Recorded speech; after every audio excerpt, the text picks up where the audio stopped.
and I just smothered myself with stuff that I thought could make me feel good for the time being. Nothing ever did. It just made it worse. I didn't really have anybody. I was kind of isolated. It wasn't until I surrendered my heart to God that I actually started doing better. I'm Johnny, this is Brittany, we're the Rogers family. I'm an apprentice plumber. We have 3 children, and we have been going to EVC for over a year now. Never trusted anyone, even in my own family, and I brought that upon our relationship. Our relationship was really bad. We fought a lot. We had a lot of struggles, and our fights got pretty toxic. So there was a point where we got really dark, and I wanted to end my life, and I was put up for adoption at a very young age and was abused in that house, in that situation. It was pretty rough on me. And then I just came to know that I've had abandonment issues for my mother. Even after I was out of the home, she neglected this. I guess she didn't want me there, basically, is how I felt, how it seemed. I was basically paralyzed my whole life. I felt paralyzed my whole life. I was numb from drugs and just depression. It's when we found out we were having a son, and I realized that I would have to become a man to show him how to be a man. And that's when I just we need to go to church. We need to change my heart because When I met him, what little I had with God, it took me away because he had so much hatred. And every time we would talk about Christ, he would turn it down, take it down.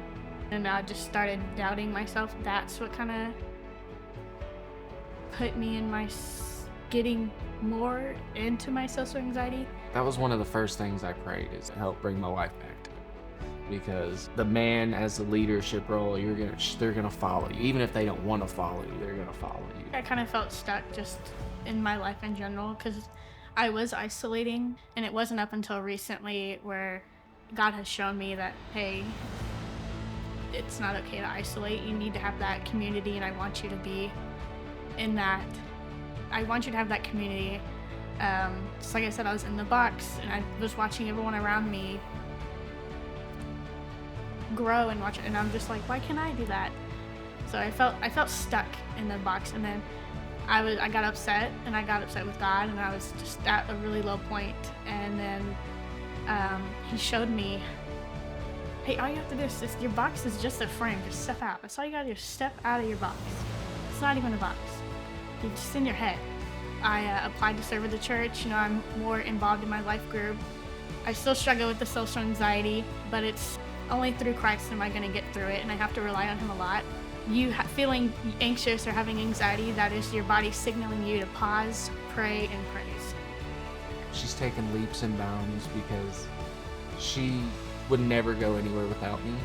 And she's been to church now, group now without me, and I'm just so impressed by what she's doing and just how God's working with her. So It's not gone. It's still here, but we're working on it. it wasn't till maybe 3 months ago, honestly. I've known God, and I've been following him and training myself to follow him for almost 15 months now, and we're in that dark time, in a dark place, and I just chose in my heart to surrender. I was on my way to my job on that scooter, the electric scooter that I was riding to work so she could have a car to stay at home with. I was literally, God, give me a sign that I don't need to be wasting my time 60 hours a week at these jobs barely to make it. I was praying on the way to work that day, and a car struck me, and my scooter was damaged. I was damaged. I couldn't work for a couple weeks. I got donated a car from EVC. Also started going to re-engage, started caring more about our relationship and putting God first in our relationship, and just everything's, I guess you could say, avalanche from there. It just wasn't till the last 3 months that I really surrendered and felt his peace and joy and everything that everyone told me that I could feel.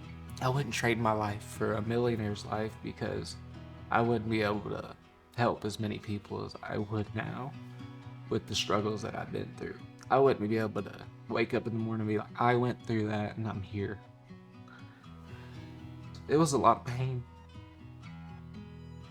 and a lot of pain that I don't talk about. When the ways that I've felt transformation is instead of waking up depressed every day, waking up sad, waking up wondering why me, I get to wake up and say thank you. I get to wake up and say, I know you're here with me. Let's do this. I don't have anxiety. I don't have depression. I no longer want to die. I want to wake up every day. I used to say, God, take me, please, right now. And now I'm like, give me more time. We spent 9.5 years without putting Christ first, and that got us nowhere. It got us backwards. And in the short 6 months that we've been putting Christ first in our marriage, we have made leaps and bounds. Just in trying to raise our kids to be more Christ-like, trying to be more Christ-like, to show that example. We never used to pray together. We never prayed when we ate. We never prayed any time together. So now when we leave the house, we pray together. We grab each other's hand and we pray. So we started our walk with Christ. It didn't just get easy. It got harder. And it got a lot harder. But now we have the community and we have the people that are helping us, and now so much better. It's not always going to get easier, but he is going to allow you to find joy in the suffering in all situations, especially the worst ones. I don't know if I would have seen the light if I didn't have all that darkness.